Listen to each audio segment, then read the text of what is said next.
The Bible does not use the phrase one world government or one world order or new world order. However, there are tons of scriptures referring to 10 nations being of one mind.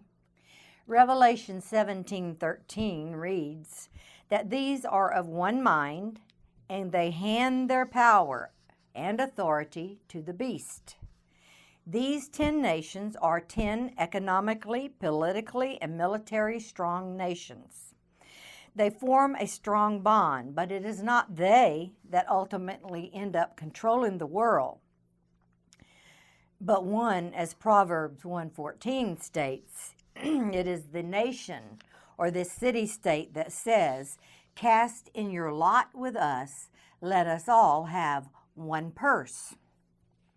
This means absolute economic control, and it comes in through a woman. After all, don't you guys always say that women are always in your purse? This means absolute control, and it comes through a woman, which in Scripture always represents a church. It was Judas that controlled the one purse of the Lord church at the beginning, and he was the man that held the purse of the woman church. Proverbs 1:6 gives us a key to the knowledge of this one purse. It says to understand proverbs and figures of speech. In other words, you must put all the scriptures together concerning nations having one purse to understand who this one nation will be. Nations are also referred to as females. The Bible tells us that this nation sits on 7 hills and controls the gold of all the nations. Revelation 17:9 says, "Here is understanding to him who has wisdom."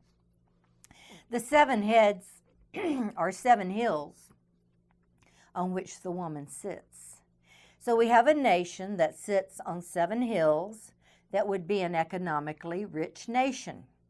Revelation 18:7 states, "As she glorified herself and lived in luxury, so give her a like measure of torment and mourning. Since in her heart she says, I sit as a queen, I am no widow, and mourning I shall never see."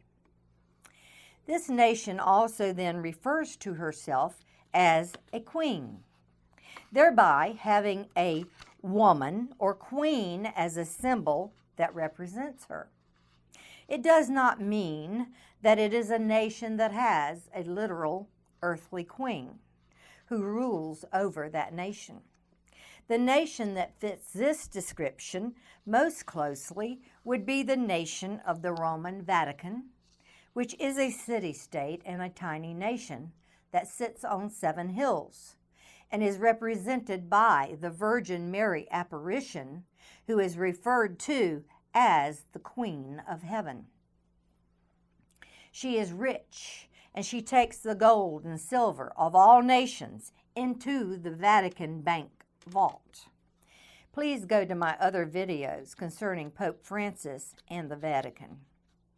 One only needs to go on the internet and search Bible scriptures for world government scriptures. Put them all together and you come to your own conclusion. It was the Roman Catholic Church described in Revelation 13:7 who made war with the saints during the Dark Ages, calling themselves doing God a service. They ran the true church of God underground. The true underground church is referred to in the 2nd epistle of John. And Revelation 12:9 calls this nation the ancient serpent, the great dragon, who was called the devil, named Satan. But he was first known before his fall from heaven as Lucifer. Lucifer, or Lucifer, is the Latin version of Satan. Of the nations now joining together, forming the new European Union, if you do some research, you will find that it is Germany that has the most economic potential for being this world power apart from the Vatican. But we have a hidden twist going on here, which, if I may, I will describe how I believe this is going to come together. We know that Pope Benedict and his consort, Archbishop George Gainswine, are German. We know something was askew when Benedict supposedly resigned, leaving us now with 2 living popes at one time.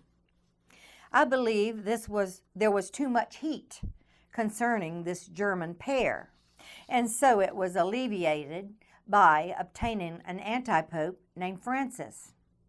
When this pope has served his purpose of deflecting attention from the German pair, then he will be exterminated. And I believe that is coming very soon. Then Pope Benedict, who will be the only living pope, will appoint a world successor, who will, I believe, be his German consort, Archbishop George Gainswine. If you have seen any of my other teachings, you will understand that in Hebrew, Gainswine means pig in the Garden of Eden. Would it then be feasible for the German-led European Union to appoint a German head of the world? Too easy, you say? No, not at all. Scripture itself calls the Roman Catholic Church Satan. We have an economic pig in the garden, biding his time to enter peacefully. How much plainer can it be put? Shalom.